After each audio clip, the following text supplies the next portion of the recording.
Sup, it's Hallie. Welcome back to Encore. When we last left off, we started the Yuri route, and Yuri got shafted out of her own exclusive. I decided to time it, just to see how bad. And we spent like 2 minutes and 15 seconds talking to Yuri, and then 3 minutes and 45 seconds talking to everyone that isn't Yuri. And I was like, wow, just wow. Anyway, I proceed to exchange my poem with the rest of the club members, who all seem to generally like it. Despite the rather interesting exchanges that I had with Natsuki, she acts as if it didn't happen and gave me her usual suggestion of not being too wordy. But during our time together, she seemed unusually unfocused, as if her mind is elsewhere, likely out of guilt for being angry when I was around her today. While I've always struggled to understand her, her poem might have given me some insight into what she's going through. Natsuki's poem was about a girl who had a seemingly good friend group. But one day, the group added another member, and the new member spent time with just about everyone else, except for her. And they wanted to get to know the new person because she found him interesting. But it just never worked out, leaving the person feeling alone and unwanted. While sharing my poem with Monica, I could tell that the festival was still on her mind, but she has seemed to have more or less moved on from it. Monica complimented me on how far I've come as a writer, and noted how my style was becoming more and more like Yuri's. Something which she teased me a little bit about. Monica's poem was in her usual freeform and abstract style. I didn't really understand the meaning behind it as usual, but from my best interpretation of the poem, it had something to do with second chances and new opportunities. Monica and I then got into a bit of a philosophical discussion about how we should never give up and always take opportunities when they present themselves. It was relatively inspiring, actually. Sayori's reaction is about what I expected. She says that it's really good and gives me some of her usual encouragement. Though I could tell that she was really forcing a smile. I can't tell if it's her rain clouds acting up or she's still getting over the rejection. I can definitely tell she was still emotionally conflicted when I read her poem. It was about two friends, a boy and girl, who had known each other for a long time. When the girl finally confessed her feelings to the boy at his house, the boy hesitantly rejected her and walked back into his house, but oddly enough left the door open. Reading Sayori's poem really made me feel guilty about what happened last Sunday. I just hope we can put what happened behind us. Surprisingly, Yuri actually came to me first, excited for us to exchange poems. Yuri's poem was in her usual style of being deep and sophisticated, but it was unusually joyful for what she usually writes about. Through my best interpretation of her poem, it seemed like it was about someone finding love and companionship for the very first time. The poem told the story of how they were trying to interpret their own feelings and debate about how they should go about it. Yuri seems to really enjoy my poem, calling it one of the best poems she's ever read. She also compliments me on how far I've come as a writer and that she's proud that she was able to serve as a role model for me. Our talks of poems quickly shifted to catching up with each to see how we've been since the festival. Each other, I meant. During our conversation, we at times struggled to maintain eye contact with each other. It was clear that what happened last Sunday and the time we spent during the festival was very much on our minds. I've always enjoyed being around Yuri. I even started to like the little quirks she has. She may be shy and awkward at first, but she's a really deep and interesting person to be around. She clearly knows her stuff, and there's never been a dull moment between us.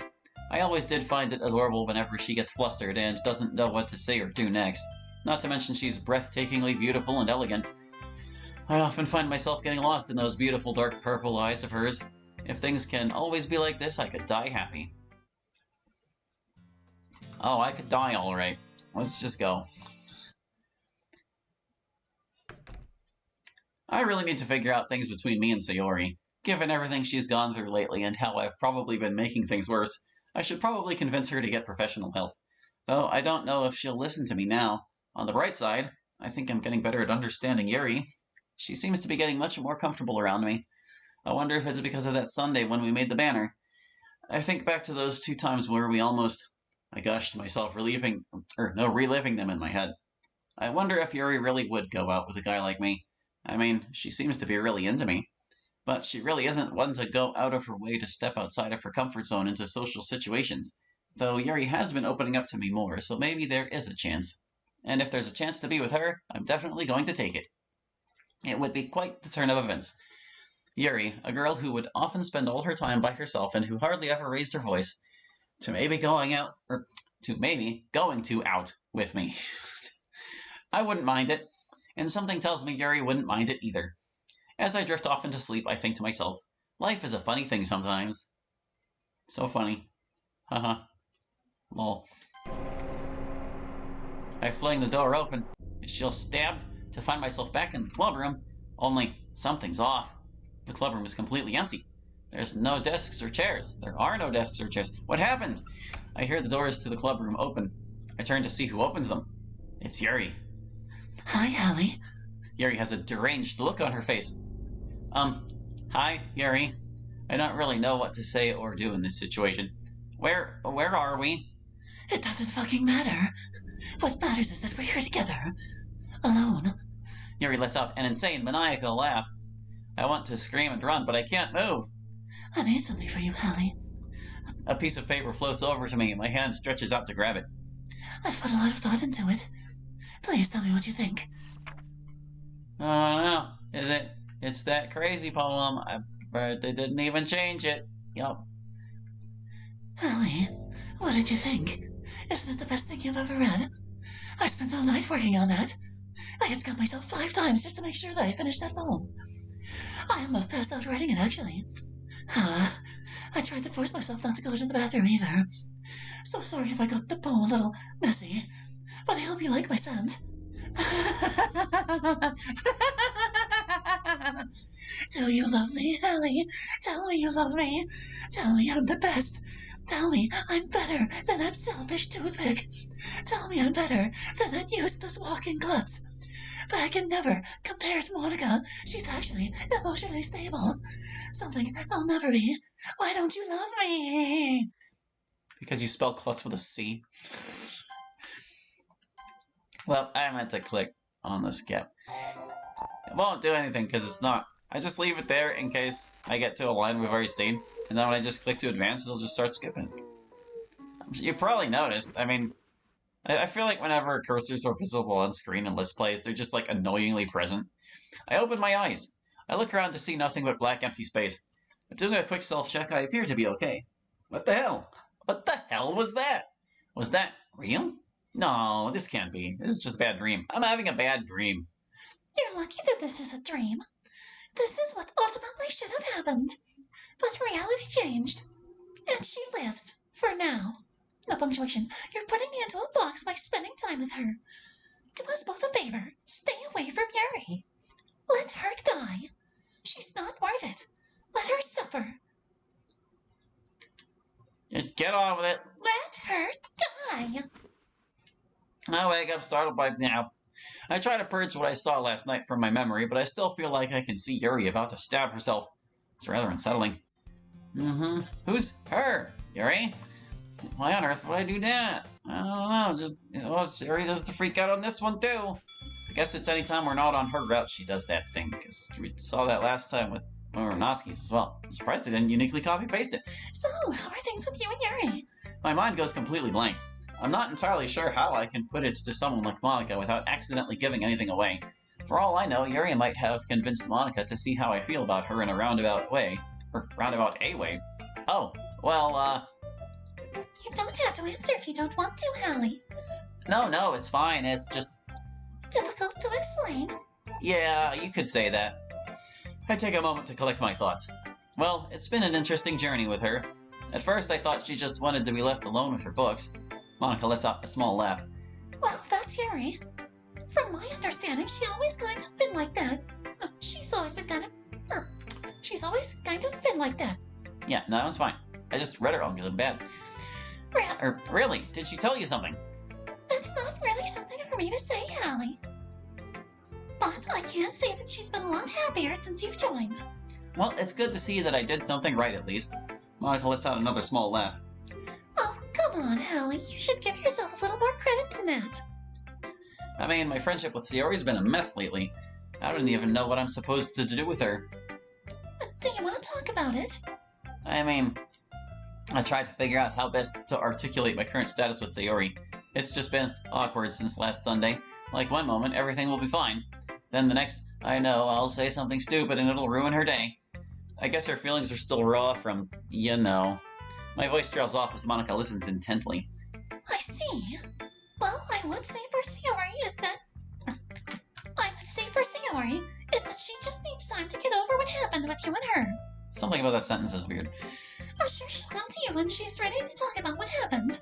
Yeah, that's what I was thinking too. She's a strong person, Hallie. She'll get through it. Monica shoots me a reassuring smile. Thanks, Monica. I really needed to hear that. No problem. So, what should I do with Yuri? Monica pauses for a moment. Well, it depends where you see yourself going with her, Hallie. I mean, I feel like I'm stuck in a box here. Do I risk telling Monica that I'm interested in Yuri? There is really no way that I can deny my feelings for her, especially when it's starting to become painfully obvious. I decide to try to play the roundabout card, too. I just don't know if she likes me in the same way I do. Maybe went a little too obvious there. Wait, I'm not recording too late. I actually started recording early, and that's an alarm we normally never hear. Monica shoots me a reassuring smile. Well, I'm sure Yuri will come to you soon and tell you how she feels. It's better for her to come to you than for you to come to her. Knowing how she is and everything, I'm not quite sure how she'd react if you went to her first. I don't know if she'd be able to handle it. I understand. Thank you, Monica. I really appreciate everything. No problem. Your happiness is important to me too, Hallie. I manage a small smile at Monica. Thanks, Monica. You're too kind. If you want to talk more, I'll be here. I've actually been working on this poem since last night if you wanted to see how it turned out. I'll certainly keep that in mind, Monica. Monica smiles as she turns and heads back to the teacher's desk. I turn to face the rest of the room with everyone doing their respective activities. Well, it makes no sense for me to stand out in the open like this. Who should I hang out with? Yuri. I decided to see what Yuri was up to. I spot Yuri in her usual spot at the front of the room. I tepidly approach her as she seems to be absorbed into her book. However, she quickly spots me heading her way. Hey, Hallie. She smiles warmly at me. Hey, Yuri, what's up? Oh, just reading Chapter 7. How about you? Aside from that horrific nightmare I had last night, and the hallucination I experienced this morning, which there's no chance I'm sharing any of that with Yuri. Oh, I'd say it's been alright. Nothing too exciting. Well, that's good to hear, Hallie. Are you able to finish Chapter 6? Yeah, I finished it last night, actually. It was pretty interesting. That wasn't completely true. I did finish the chapter, but I finished it today during class when I was bored, and it wasn't completely interesting.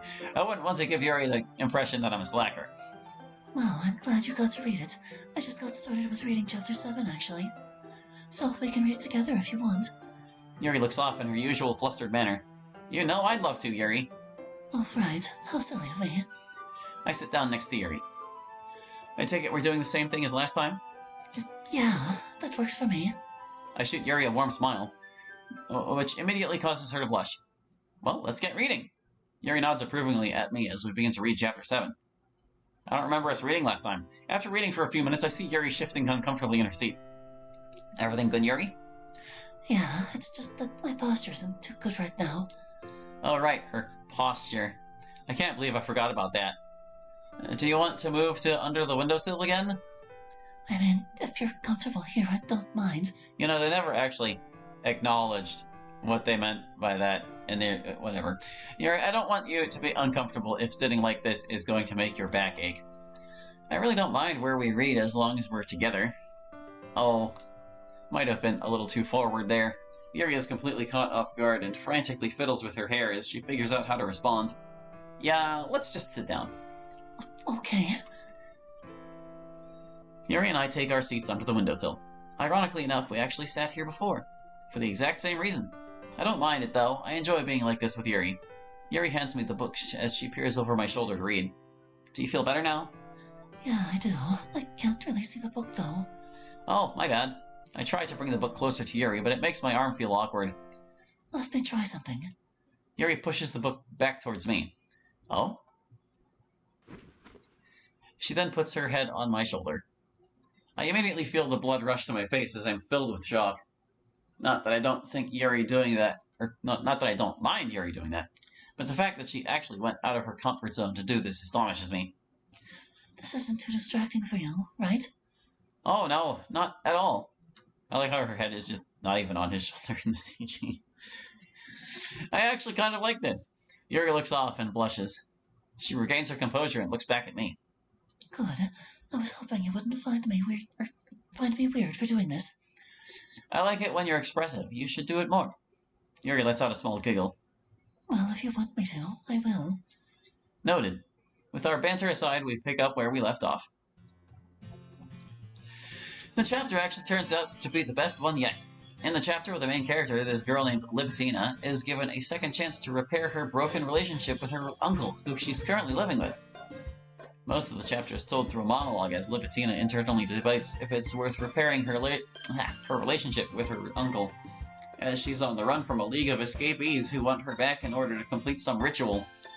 It's quite interesting, actually, and through her logic, she knows mending fences with her uncle is the right thing to do. She knows that she might not get another chance to make him happy, but she doesn't know if it's even worth it in the long run.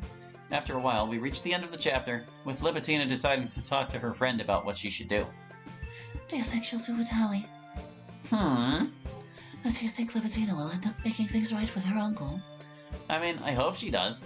Very rarely do people get a second chance to do the right thing. If I was her, I'd take it. Yeah, me too. We sit for the next few moments in silence, unsure of what to do next. Yuri seems to be deep in thought. She takes a deep breath and turns to face me again. I'm really glad we get to spend time like this, Hallie. Yeah, me too. And? Yuri hesitates. And what? I'm glad that you've given me a chance. I hear Yuri's voice break as she says that, but she continues to press on, sounding like she's trying to fight back tears. Truth is, I haven't had a real friend in years. Not since middle school has anyone treated me like an actual person. I've honestly almost forgotten what it was like to enjoy being with someone who cares about you. I feel my heart sink into my chest as she says that. Yuri did mention to me a few weeks ago that she usually spends all her time alone, but I never knew she's been alone for so long. And so, it means a lot to me that we finally got to spend time together again. Without thinking, I take Yuri's hand and lean into her. Yuri looks up to me, her violet eyes being reflective in the sunlight. I see a smile slowly forming across her face. Yuri, you don't have to be alone anymore. Yuri's face turns full crimson. Hallie, Yuri squeezes my hand tightly. We struggle to make eye contact for longer than a few seconds. I try to muster up the courage to keep talking, but for some reason, I can't. We're just intently looking at each other, both stammering as we try to find what we want to say to each other. Man, are we awkward. I feel Yuri's gentle breaths brush against my face as she slowly leans in as well. This feels like heaven. But I really don't know what to do. This is the perfect opportunity for me to make progress with Yuri. Significant progress. But I'm afraid that someone's going to catch us and immediately get the wrong idea. I glance around the room to see Natsuki rummaging around in the closet, Yuri spacing out, and Monica working on something. I turn back to face Yuri. Is this it? Is this my chance to finally make a move on Yuri? We're already so close. I close my eyes. I feel Yuri placing her hand on my chest as she pulls me in.